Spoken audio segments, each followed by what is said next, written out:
तो हाँ यार, एपिसोड 4 ये थोड़ा अनएक्सपेक्टेड था। अब मैंने पहले एपिसोड से ही बोला था कि व्हाट इफ के एपिसोड्स हिट और मिस हो रहे हैं, एक अच्छा रहता है तो एक बुरा। सेम ऐसा ही कुछ कॉमिक बुक्स में भी होता था एंड उसी थीम को फॉलो करते हुए ये एपिसोड मुझे तो पसंद आया। चलो थोड़ा डिटेल में बात करते हैं।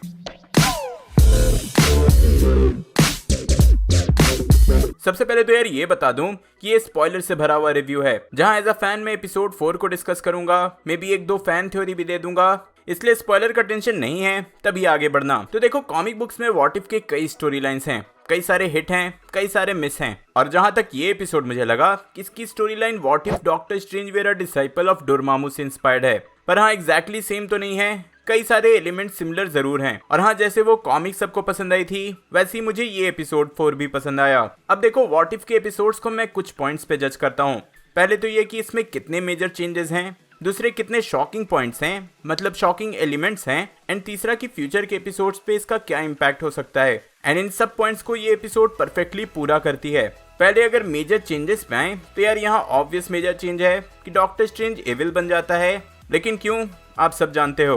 औरत का चक्कर बाबू भैया, औरत का चक्कर। अब सिर्फ अगर ये एक मेजर चेंज होता तो मुझे शायद उतना मजा नहीं आता, लेकिन नेक्स्ट मेजर चेंज था कि भाई यहाँ दो डॉक्टर स्ट्रेंज है। एंशिएंट वन रिवील करती है कि जिस मोमेंट पे स्ट्रेंज पास्ट में गया था कैथरीन को बचाने के लिए, एग्जैक्टली उसी मोमेंट पे एंशिएंट वन ने टाइमलाइन को स्प्लिट कर दिया विद इन द यूनिवर्स, जिससे कि एक पॉइंट पे दो डिफरेंट डॉक्टर स्ट्रेंज एक ही यूनिवर्स में एग्जिस्ट करने लगे। और हाँ, यही देखने में मजा आया। भाई क्या सही फाइट सीन हुई थी दोनों के बीच। अब कुछ शॉकिंग पॉइंट्स की बात करें तो ऑब्वियस जो सबसे मेजर चेंज है वो तो शॉकिंग एलिमेंट होगा ही, मीन्स डॉक्टर स्ट्रेंज का इविल होना एंड दो डॉक्टर स्ट्रेंज का एग्जिस्ट करना। लेकिन मुझे पहला शॉकिंग एलिमेंट लगा लाइब्रेरी ऑफ कैग्लियोस्ट्रो पे इतना फोकस करना। जहां एमसीयू में हमें सिर्फ बुक ऑफ कैग्लियोस्ट्रो दिखाया गया है, यहाँ इविल डॉक्टर स्ट्रेंज ने कैग्लियोस्ट्रो के पूरे लाइब्रेरी से ही नॉलेज लिया है।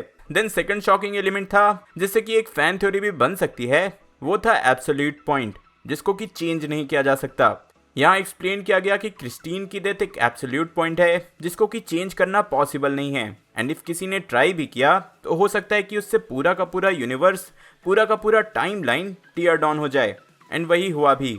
अब ये सब कुछ एंशिएंट वन ने एक्सप्लेन किया था, और इस डायलॉग से मुझे बस याद आया टोनी स्टार्क का डेथ, क्योंकि जैसे क्रिस्टीन को बचाने के लिए डॉक्टर स्ट्रेंज ने मल्टीपल वेज ट्राई किए, अब यहाँ हमें मल्टीपल वेज दिखाए गए हैं।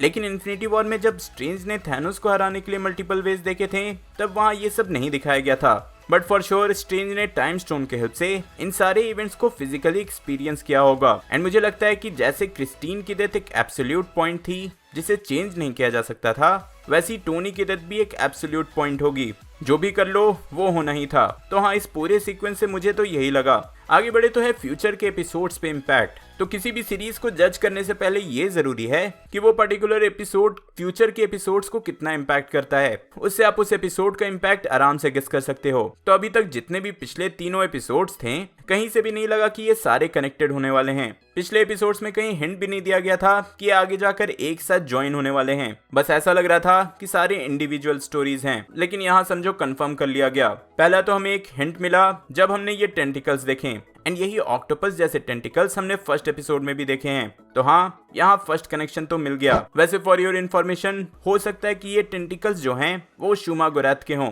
जो कि कॉमिक बुक्स में डॉक्टर स्ट्रेंज का विलन है। नेक्स्ट जो हिंट मिला वो था एपिसोड का एंडिंग, जहाँ पूरी रियलिटी टीयर डाउन होने लगी एंड श्रिंक होने लगी। एंड अबव दिस पहली बार वॉचर ने किसी के साथ इंटरैक्ट किया। तो आई थिंक इतना हिंट इनफ होना चाहिए कि भाई नेक्स्ट एपिसोड में मेजर क्रॉसओवर होने वाला है। जितने भी कैरेक्टर्स ट्रेलर में हमने देखे थे, आई थिंक गमोरा को छोड़कर सबका इंट्रोडक्शन ऑलरेडी हो चुका है। तो यहाँ से सेंस भी बनता है कि नेक्स्ट एपिसोड क्रॉसओवर एपिसोड होगा।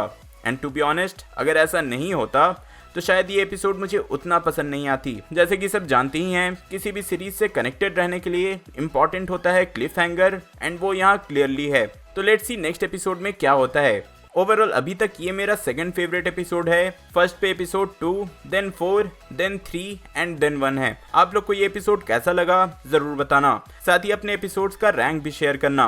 होप सो कि ये वीडियो आपको पसंद आई होगी। इफ हाँ तो लाइक करना, शेयर करना, एंड एज ऑलवेज सिर्फ वॉचर हो तो सब्सक्राइब करके सब्सक्राइबर बन जाना। पिछले एपिसोड का रिव्यू देखने के लिए ऊपर वाली वीडियो देखें, एंड नो वे होम का ट्रेलर ब्रेकडाउन देखने के लिए नीचे वाली। मैं जल्दी और नए वीडियो लेकर आऊंगा। टिल देन, बी देसी, बी नर्ड।